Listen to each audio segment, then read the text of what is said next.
The new Netflix series Monster. The Jeffrey Dahmer story, which offers an account of the infamous Milwaukee cannibal serial killer, is as tragic as it is comprehensive. The series stars Evan Peters in the titular role and documents the life and crimes of serial killer Jeffrey Dahmer. While the series does not shy away from the gruesome details, it omits certain aspects of Dahmer's childhood, his crimes, and the contents of his infamous apartment.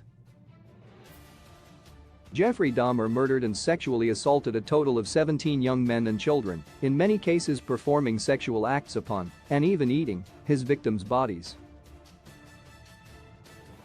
Dahmer committed the majority of these crimes, along with a litany of other sexual misconduct charges, between 1987 and 1991.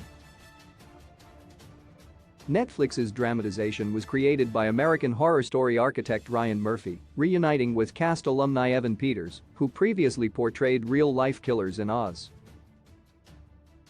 Monster?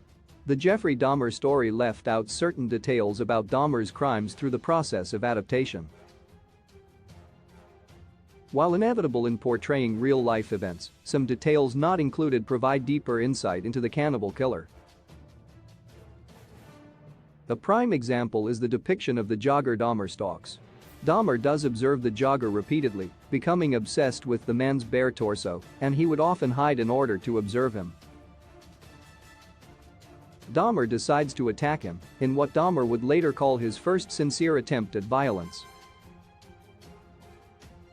Armed with a baseball bat, Dahmer waits, but, unlike the series, the jogger never appears. Similarly, the series omits the fact Dahmer fantasized about attacking and holding hostage a hitchhiker for 3 years before manifesting this reality upon his first victim, Stephen Hicks.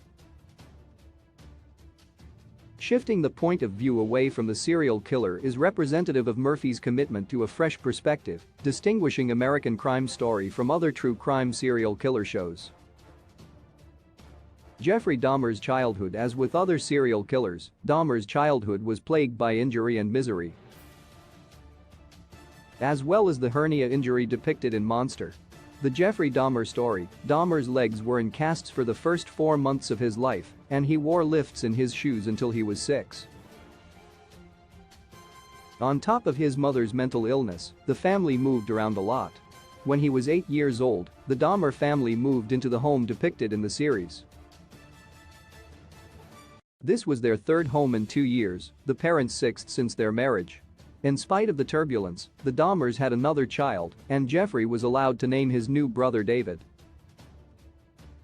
Later, following Dahmer's delight at the sight of bones excavated from his house, Jeffrey would ask his father, Lionel, what would happen if chicken bones were placed in bleach. Lionel, as a chemist, was delighted, believing this to be indicative of Jeffrey's scientific curiosity, and demonstrated how to safely treat the animal bones. Along with the taxidermy techniques depicted in the Monster, the Jeffrey Dahmer story, Jeffrey would apply these preservation methods to his human victims. When Dahmer was 13, he nailed the carcass of a dog to a tree, impaling its head upon a stick and inviting school friends to marvel at what he claimed Hess found. From the age of 14 onward, Dahmer would drink alcohol regularly at school. He often stashed bottles of liquor that he referred to as his medicine in an army surplus jacket, recalling Peter's iconic character Tate Langdon in American Horror Story. Despite his poor grades, Dahmer had a considerably high IQ and was an avid tennis player. The true brutality of Jeffrey Dahmer's crimes. Dahmer began sedating his victims because he disliked movement during sex and sought to perceive his sexual partners as objects. This dehumanization escalated to Dahmer incapacitating his victims in an attempt to create a doting love slave. Dahmer first applied what he called his drilling technique on his 11th victim, Errol Lindsay. After drugging and raping his victims, Dahmer drilled a hole in their skulls and injected a mixture of acid and hot water into the frontal lobe. Some managed to survive the ordeal, but they would still later be killed by Dahmer. During the series, Jeffrey calls Lindsay's family, telling them they should stop looking for him. In real life, Dahmer made similar calls to many of his victims' families. The second victim who Dahmer tried his drilling technique on was his next victim, Tony Hughes, the death-aspiring model featured in episode 6, Silenced.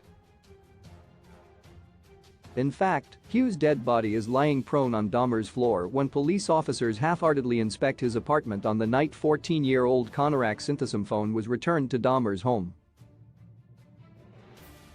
It is Hughes' foot briefly glimpsed in episode 2, Please Don't Go, which focused on the tragic death of synthesome phone. Jeffrey Dahmer's House of Horrors gruesome details abound in many of Netflix's true crime shows, such as I Just Killed My Dad. Particularly dreadful, however, was the seemingly endless list of body parts removed from Dahmer's house. The depiction in Monster. The Jeffrey Dahmer story, incidentally, utilized the actual news archive footage which showed the removal of human remains. The hazardous materials team that did so were not police officers, but an outside contracted company. The men who infamously carried the blue barrel down the stairs were only 18 at the time, undoubtedly extending the trauma Dahmer had inflicted on his community. Inside of Dahmer's apartment, police found an altar that he was building, purportedly in honor of himself to make a place where he could feel at home.